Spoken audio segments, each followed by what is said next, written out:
Selling a home, it can feel like stepping onto a pretty crowded stage, can it? Yeah. How do you make sure your place really stands out Mm-hmm. and, that you feel in control and get the best possible result, especially if buyers are maybe a bit hesitant? Yeah, it's a significant thing, absolutely. You're navigating the market, managing all these moving parts. It really demands a clear strategy, one that fits your goals and, well, the property itself. Okay, so let's unpack this a bit. We've been diving into some source material that outlines different ways to sell your home, specifically looking at plans from BEACHAM Realty Group. Right. And our mission here really is to pull out the key strategic benefits these sources talk about for each plan and understand why certain approaches might be, particularly effective depending on the situation. And what's interesting, I think, is how the sources sort of map out this progression. You start with lots of seller control, and then you layer in more professional help and strategic advantages. So that first option the sources mentioned, the seller direct plan, what's the deal there? Sounds like it's really for sellers who want to be firmly in the driver's seat. That's exactly it. The sources basically describe it as a for sale by owner route, but, and this seems crucial from the material, it comes with some key professional support baked in. Mhm. So you're still managing the big things yourself, setting the price, handling showings, negotiating. You keep that direct control. And the sources point out benefits like getting exposure on the MLS, that's the main database agents use, right? Mm. Huge visibility boost there, plus compliant paperwork, and you keep the usual listing fee. Yep. What if you start there and think, uh-oh, I need more backup? Well, the material mentions an upgrade credit, so you can shift gears, move to a higher level of service if you find you need more support along the way. It's presented as pretty flexible. Okay, moving on from that high control path, the sources then get into the full service advantage. How does the strategy shift here, according to the material? This is where the heavy lifting really transfers over.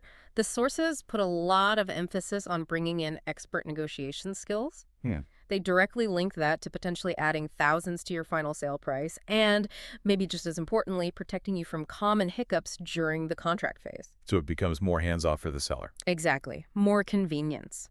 Secure showings are handled via lockbox, and there's a big focus on a comprehensive marketing package, high-impact photos, 3D tours, dedicated websites for the property. I see they also list things like strategic repair advice before you list and help during inspection negotiations. So it's not just marketing, it's active guidance. Precisely. The sources mention detailed market intelligence reports to help nail the pricing, and they stress that buyer pre-qualification is handled upfront. Vetting the buyers. Yeah, that vetting helps make sure potential buyers are serious and can actually afford the place.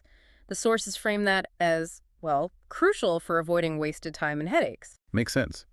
Now, building on that full service base, the sources bring in the protected seller plan. What's the extra strategic layer here? So this includes everything from the full service plan, but it adds elements really aimed at giving the buyer some extra assurance. Okay. The material highlights a $750 transferable home warranty. That covers systems while you're listed and then transfers to the buyer for 13 months after closing. Plus, a complimentary insurance quote from Reliable Insurance. And the sources explain why that matters, right? They're presented as ways to cut down on surprise repairs for buyers, help smooth the deal by giving clarity on insurance costs early on, seems designed to build buyer confidence proactively. It absolutely is. It's about tackling potential buyer worries up front. The sources suggest this helps deals move forward more smoothly, maybe even faster. Okay, now here's where it gets, I think, really interesting, especially if you're thinking about a market where buyers might be a bit more cautious. The top tier, the top dollar strategy. What does the source material say about adding a licensed pre-listing appraisal and a pre-listing home inspection? What's the strategic thinking there? Right. This strategy, according to these sources, is really all about establishing the home's value and transparency before it even goes live on the market. Okay, transparency up front. Yeah. That pre-listing appraisal isn't just some number. It sets the value early. And critically, the sources say it can be posted right in the MLS as proof of value for buyers and their agents. So it gives the seller leverage. Huge leverage, according to the sources. It lets you confidently push back on low offers because you've got third-party validation right there. They present it as something that speeds up negotiation because buyers see the price justification from day one. And that pre-listing inspection sounds key too. The sources frame it as giving you, the seller, control. Exactly. You find any issues early, you decide, fix it, offer a credit, or leave it as is, all before listing. You control the repair timeline, maybe avoid those last-minute rush prices under contract because you handled it proactively. So you're not blindsided during negotiation. Precisely. And sharing that detailed inspection report, the sources highlight that as demonstrating significant transparency.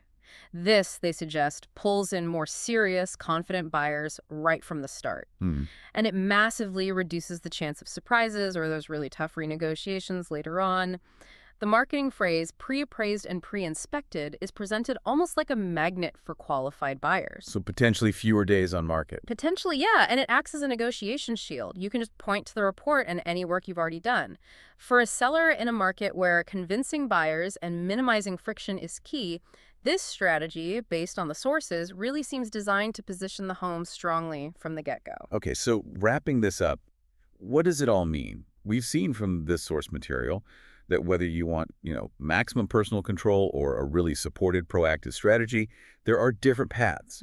Distinct paths tailored to different needs and market conditions. Each level kind of builds on the previous one, adding more service, more marketing, more upfront prep. And that top dollar strategy, focusing on the upfront appraisal and inspection, the sources really present that as a powerful way to build buyer confidence, justify the price with hard proof, and protect the seller during talks. Yeah, it's a very proactive approach to transparency and control. Seems particularly potent when you need to appeal to discerning buyers, maybe in a slightly tougher market.